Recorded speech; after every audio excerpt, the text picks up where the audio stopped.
Hi, this is Frode, and welcome to 5 Big Ideas. Today you'll learn the power of appreciation, how to get what you want, how you can make a good first impression, how to be a good listener, and how being friendly can be very effective for influencing other people.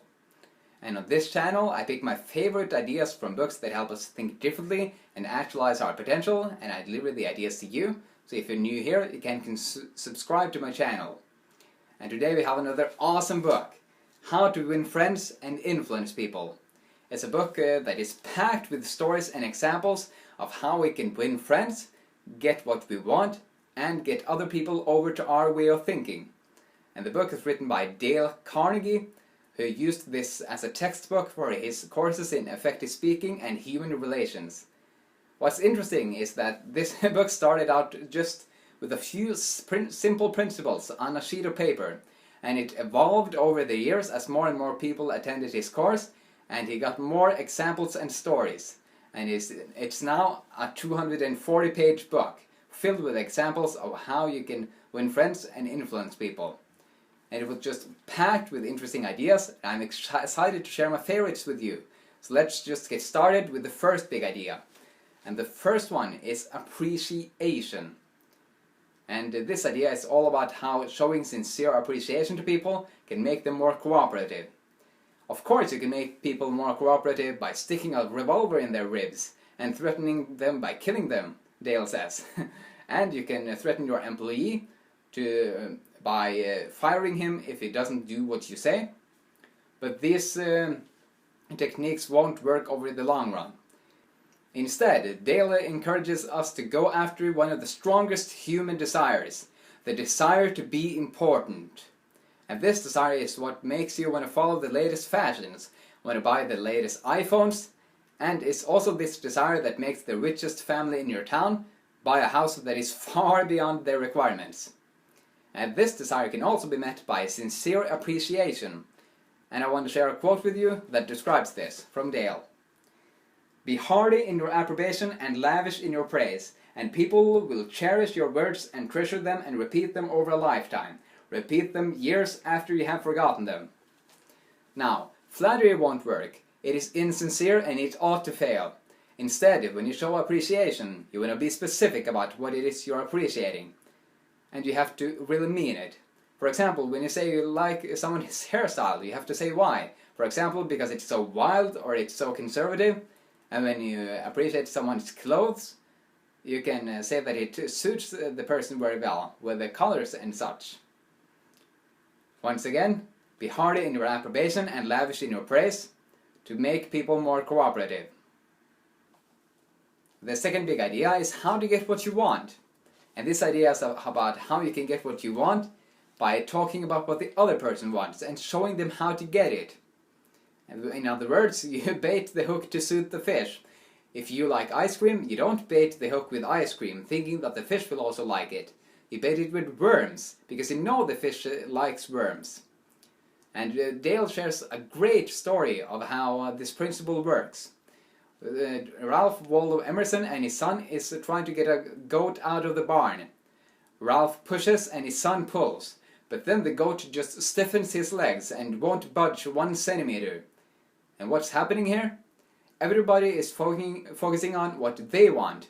Ralph and his son wants to get the goat out, and the goat just wants to stay. But then the Irish housemaid comes, puts her finger in the goat's mouth, and gently leaves it out of the barn. And what's the moral of this story?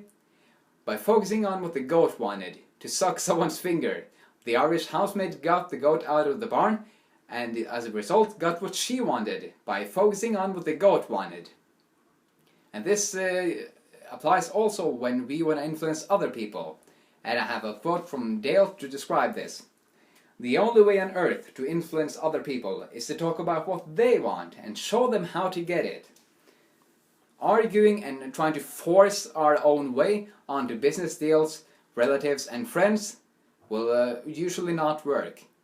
Instead, by talking about what they want, we are left with a lot greater chance of getting what we want. So if you want to get what you want, talk about what the other person wants and show him how to get it. The third big idea is how to make a good first impression. And this idea is about how smiling is one of the best ways to make a good first impression. And Dale shares a story of a woman who has inherited a lot of money. She is asked to go to a dinner party and wants to make a good first impression. So she spends a small fortune on sables, diamonds and pearls. But what she doesn't do is to change the scowl she wears on her face. The insincere grin she wears, which makes everybody feel bad. And she leaves off with a bad first impression to everyone on the party. And what do we learn from this story? Is that the expression one wears on one's face is a lot more important than the clothes one wears on one's back. As Dale says, your smile brightens the lives of all who see it. To someone who has seen a dozen people frown, scowl or turn their faces away, your smile is like the sun breaking through the clouds. How awesome wouldn't that be, to brighten someone's day like that? And you don't feel like smiling? I have a great suggestion. Just force yourself to smile. The great philosopher and psychologist William James found out that if you change what you do, your actions, your feelings will be affected by it. So if you smile, you will feel better. Try it right now. Put on the widest smile you can. Try to look as silly as possible. And see if you can't just feel a little bit better. And know that when you smile, other people will also feel better as you feel better. The fourth big idea is be a good listener. And this idea is about how you can become a great conversationalist. Dale shares some great advice on how you can be a bad conversationalist. If you want to do that, don't listen to anything that the other person is saying. Talk incessantly about yourself, and whenever you get an idea when the other person is talking, don't wait until it's finished. Just bust right in with your own comments. Remember, these are advice on how to be a bad conversationalist. And regarding the interruption, this is what Olivia Fox-Cabane says in The Charisma Myth.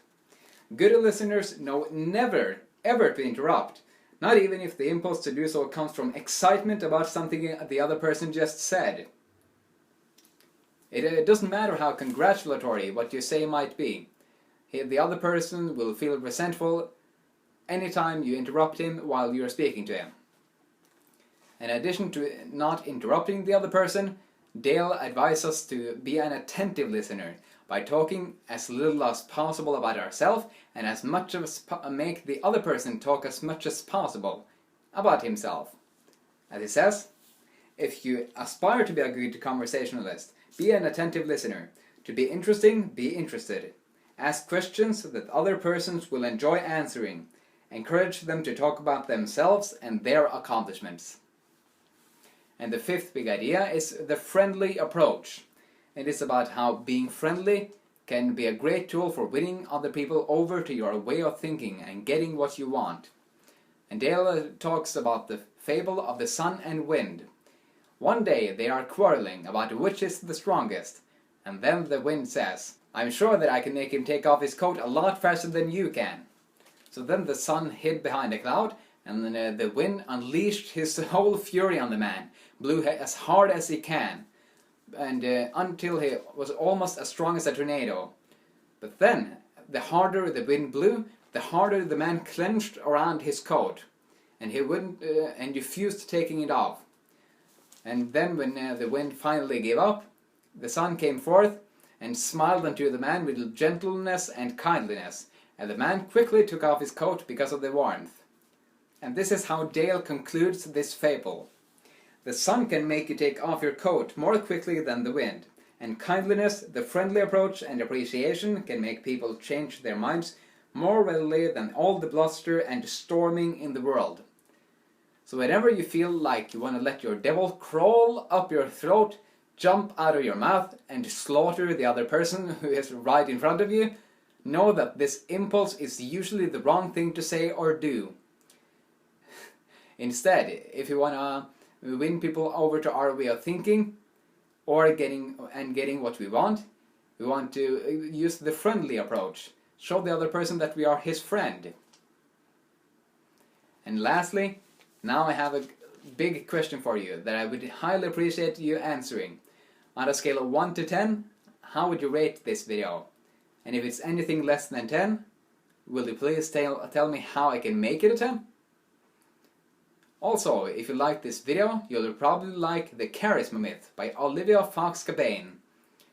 And if you want to get new videos every single week with 5 big ideas from books that help us think differently and actualize our potential, you can subscribe by clicking the button below the video.